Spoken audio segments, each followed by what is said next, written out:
This is what the board wants. Every worker in Halcyon stuffed into one of those chambers.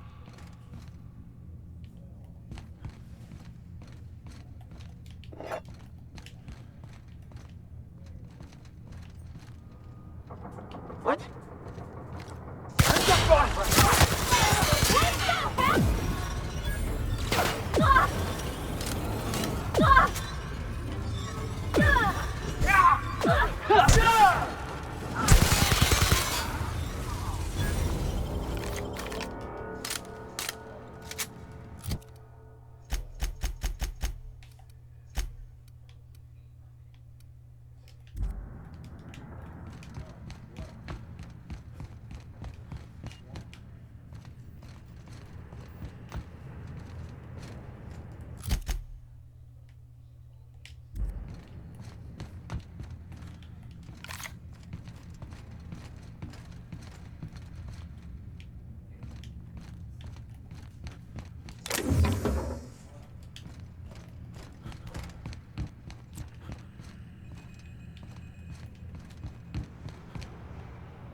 I'm working as fast as I can, all right? If y'all would quit bothering me, I'd get this done sooner. Is that a joke? Y'all call me out to fix the FPS and now you're asking me who I am?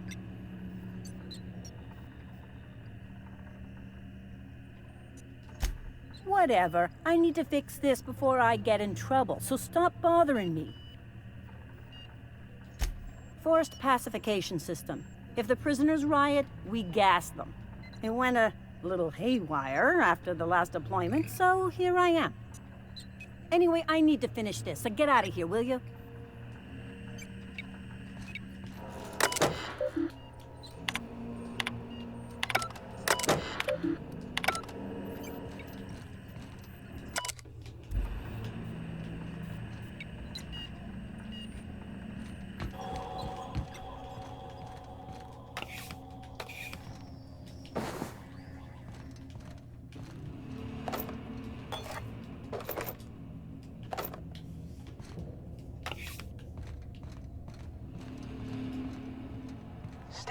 sight.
All right, MSI. I'm not one for rousing speeches, but the captain needs our help. So, get in there and fight!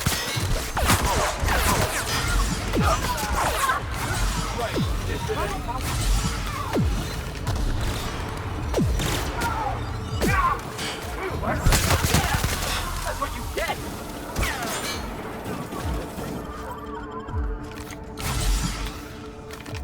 Pathetic!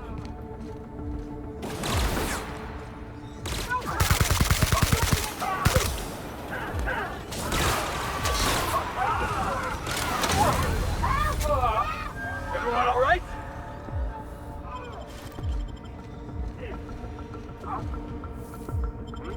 What was that? No prisoner! What was that?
right. Here they come!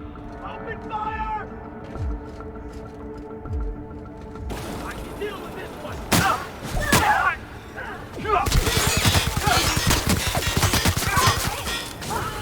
That's the last of them!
Well, look who it is. I'll be damned. I was prepping the studio for our announcement, and here you are as a bonus. And I see you've brought the kid along. Babysitters may be expensive, but they're worth it, you know. Yeah, keep talking, pal. I'll just keep thinking of a place to bury your body. I had heard you'd taken a mechanic under your wing. What's the matter, girl? Couldn't find actual employment? The captain's treated me right. Better than any of you bored folk ever have. I'm exactly where I want to be. When you go off and get yourself shot, try to avoid taking one to the face. I'll want it recognizable to show to my citizens. Haven't you heard? Phineas is working for us now. It took some doing, but employing an efficient management strategy of putting our guns to his head seems to have done the trick.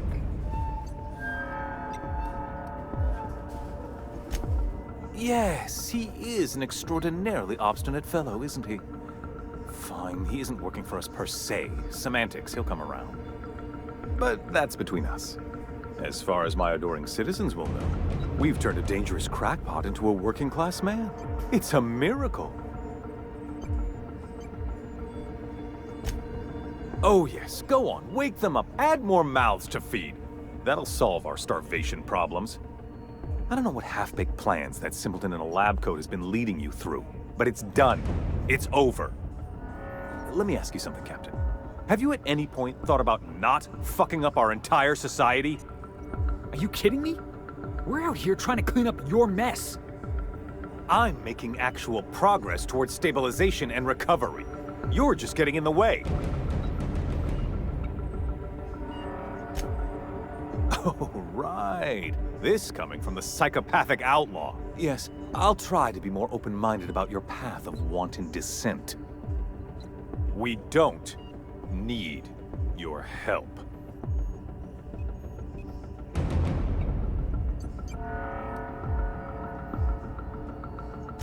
We'll have to agree to disagree on that one, Captain. Now, if you don't mind, I have to finish prepping this script.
fuss is about a black...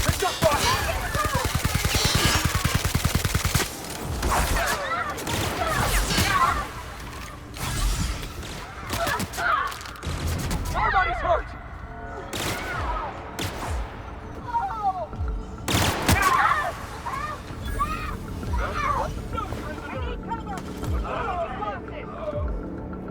System investigating. Find another weapon!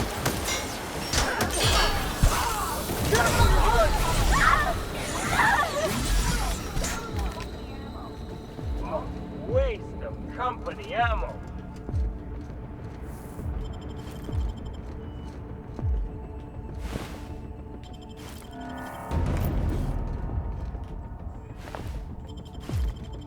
Stay down, miscreant.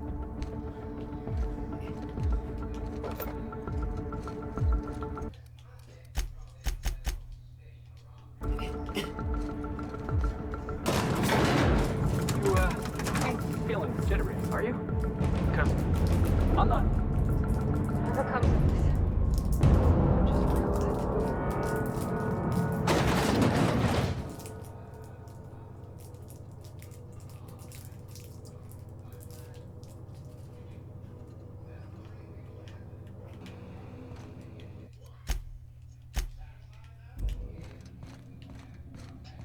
Captain, you have an uncanny talent for complicating my life.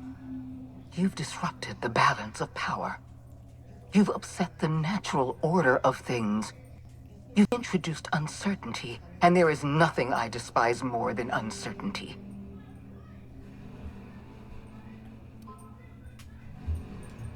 Do you imagine you're leading some grand revolutionary army? Those barbarians from Monarch are running wild in my prison. I suppose I have you to thank for this indignity. You're nothing but a rabble-rouser. I'm going to put an end to your little rebellion, and then I'm going to have you and your associates arrested.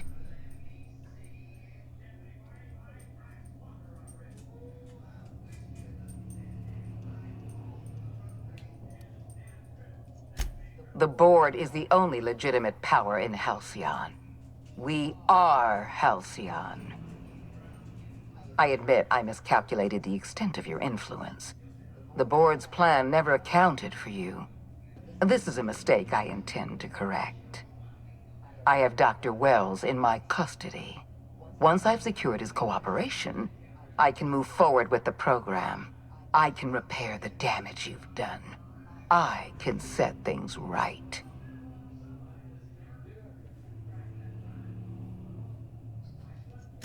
Fair enough. I'm giving you exactly one chance to parley with me.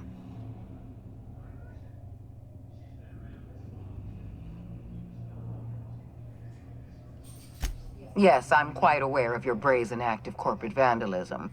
By the way, those test subjects you killed, they died in agony. My scientists assure me they can recover the data you've destroyed. You've succeeded in temporarily delaying our research. Nothing more.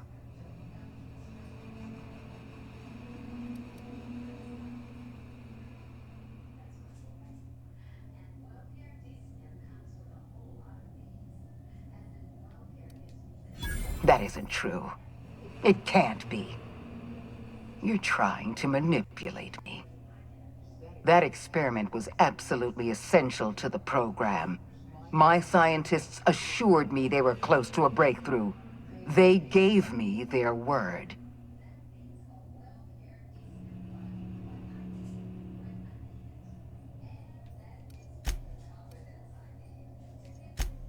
Don't you mock me. I won't stand here listening to you gloat. We're going to have to start all over again. All that research, all those experiments, you've set us back decades. You were always an unknown variable. I tried to recruit you, but you threw your lot in with that madman, Phineas Wells.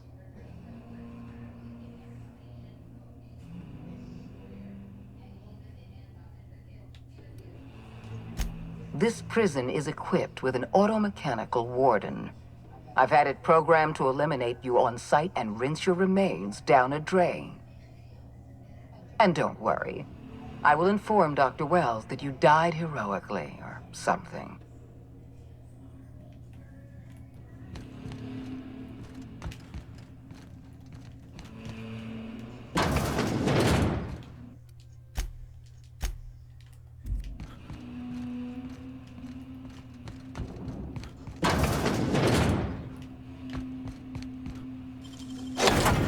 Wow, nice work.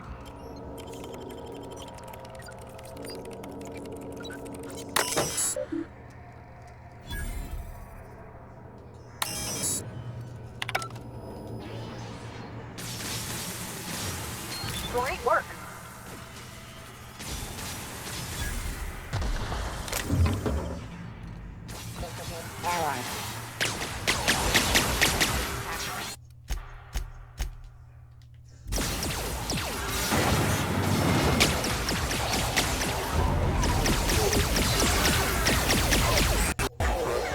Heads up!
just die.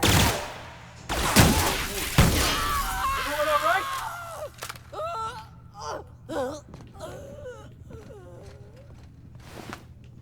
Get me out of here!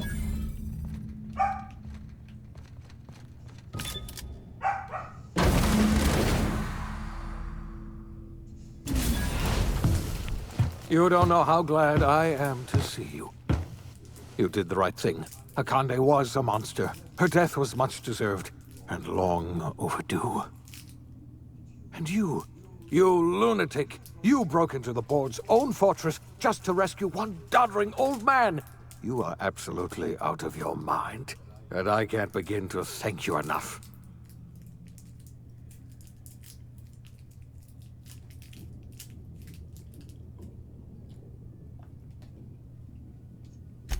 I'm all right, thanks to you.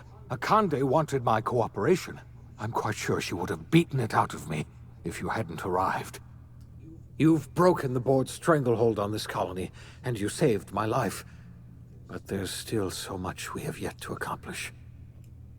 You and I are going to have to work harder than ever to save Halcyon. I'm afraid the situation is far worse than any of us ever anticipated.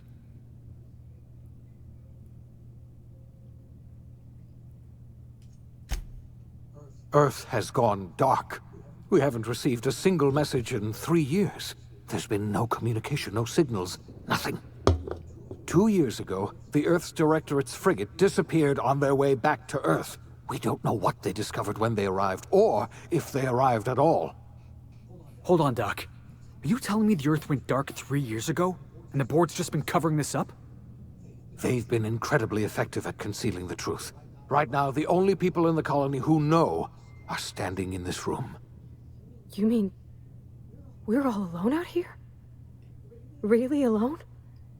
I'm afraid so, Miss Holcomb. Halcyon is the only home we have left. Returning to Earth is no longer an option. We're in serious trouble, my friend. Do you know what this means for Halcyon? We can't rely on Earth for support anymore. We've been cut loose. We're entirely on our own.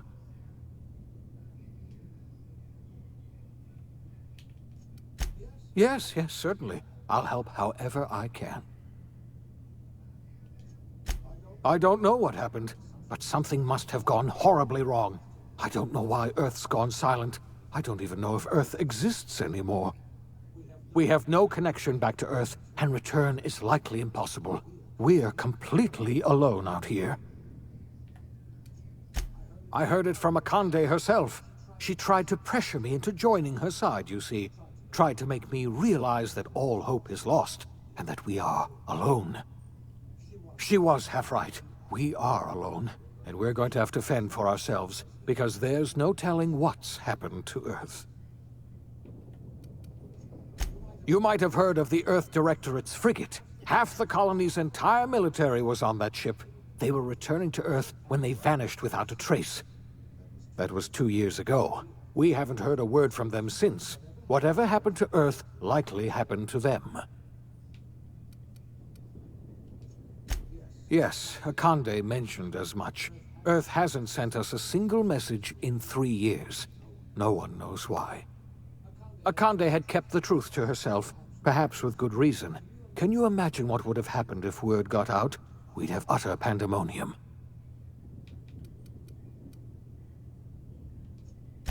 I wasn't trying to hide the truth from you, but after all you've done, I owe you an explanation.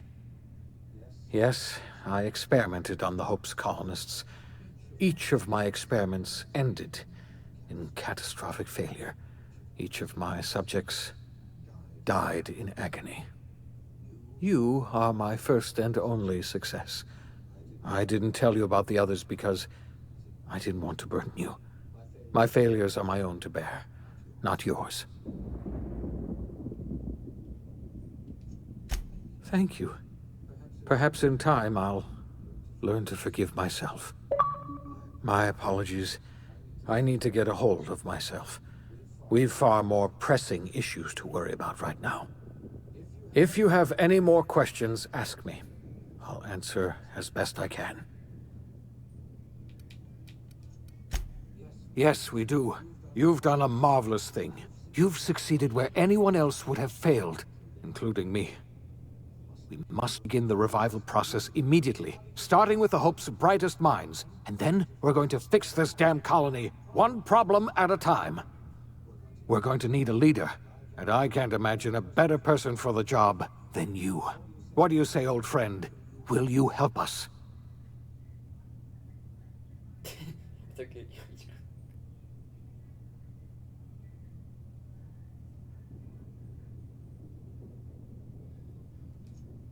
You won't hear a word of disagreement from me. You're the best thing to ever happen to Halcyon. If you want to take it upon yourself to lead this colony, you have my support. We're not a colony any longer, are we? Our last connection to Earth has been severed, and so we have been set free. Our future is uncertain, and no one knows what tomorrow holds. Exciting, isn't it?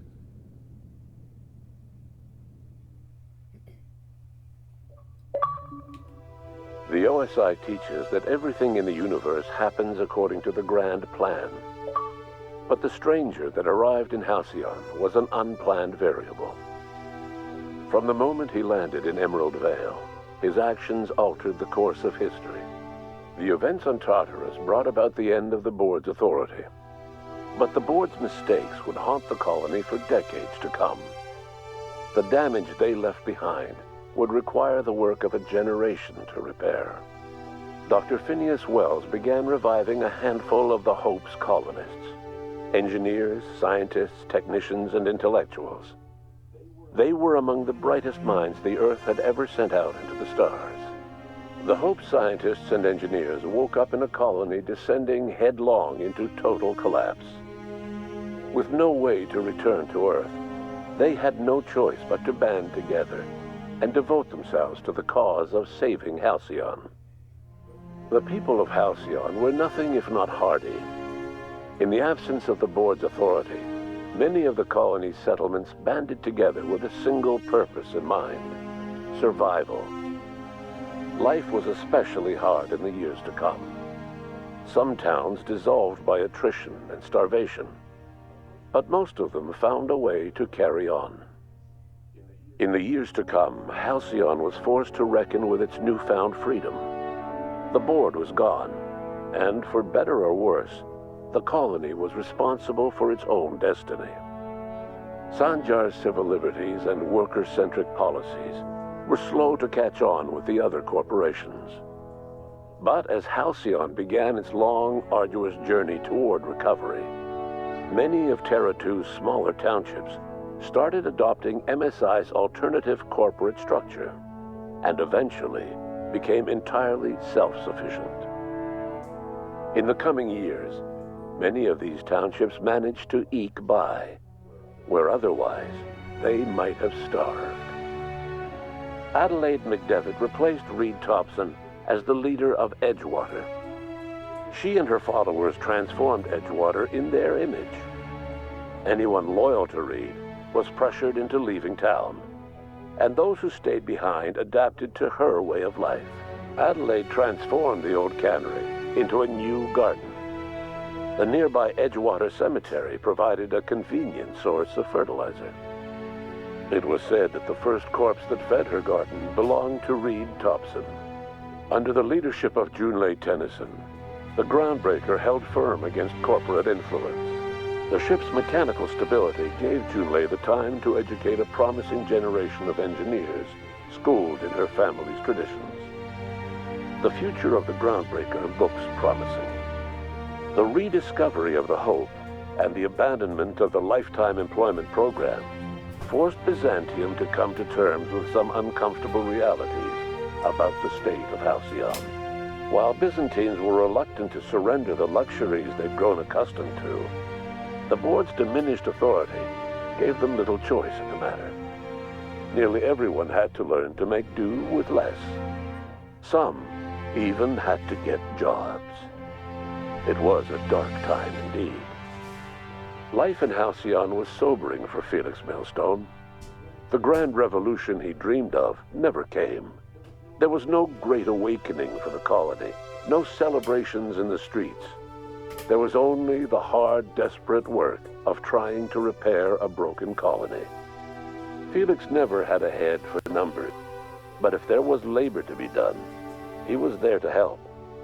Eventually, Felix realized that the work of a revolution was done with two hands. Though Parvati eventually grew comfortable aboard the Unreliable, she never quite came out of her shell. She seemed to prefer the company of Ada to the crew, and she could often be found neck-deep in cables and grease, telling Ada funny stories from her childhood. While the colony fell into chaos, she found an island of relative peace with Ada, and they formed an unusual bond. She decided to remain aboard the Unreliable permanently as its chief and sole engineer. Nyoka returned to Monarch to take another crack at making a permanent life for herself. She formed the Charon Group, an MSI subsidiary of ragtag survivalists and wilderness experts. Anyone in need of a guide, or just looking to throw back a beer and swap stories, could find her camping on the trail or clearing an infestation. Before his untimely death, Captain Alex Hawthorne had plans to restore and modify, for combat purposes, a sanitation and maintenance automechanical that he'd found in a state of disrepair in Emerald Vale's scrapyard. That unit remains broken down and forgotten in the Unreliable supply closet to this day. Minister Clark was released from house arrest, and his contact with you gave him a sense of renewed purpose and vigor. Once it became clear that no help would be coming from Earth, he threw his considerable efforts and talents into helping Halcyon manage the crisis before it. As for Dr. Phineas Wells, he spent his remaining years in his orbital lab. He eventually came to terms with his own past and was able to forgive the mistakes of his younger self by devoting his remaining years to serving the colony. Dr. Wells was able to revive many more scientists and engineers than he first expected, thanks to the additional batch of chemicals you stole from the Ministry. Wells never forgot about the human lives that were lost in acquiring these chemicals. In the end, Dr. Wells was able to save every scientist and engineer aboard the Hope. Over the next decade, nearly all of the Hope's remaining colonists were successfully revived. Halcyon saw a period of rapid technological and scientific advancement. Breakthroughs in dietary supplements saved the colony from starvation. Geoengineering projects and social reforms began to change the structure and character of the colony. Dr. Wells laid the groundwork for the project to save the colony, but he would never live to see the fruits of his labor. He passed away a few years later. His work was carried on by the scientists and engineers he revived. Today, Halcyon has stabilized. The people of the colony work hard to adapt to their new circumstances. Nearby colonies send aid and supplies. Life will never be easy in Halcyon, but for the first time in its history, there exists a sense of real, genuine hope about the future. And what about you, the unplanned variable in the history of Halcyon? You brought an end to the chaos on Tartarus and proved yourself the most capable leader left in the colony. You administered the colony in your own image. With the old power of the board destroyed, a new government of Halcyon rose with you at its center. With your steady hand, you guided Halcyon through the turbulent years that were to follow, and helped ensure the survival of the colony until the end of your days. No one knows what's happened to Earth, and no one knows what the future has in store for Halcyon. All we know for certain is this: the name of the Unreliable and that of its intrepid captain will remain the subject of countless stories for years to come.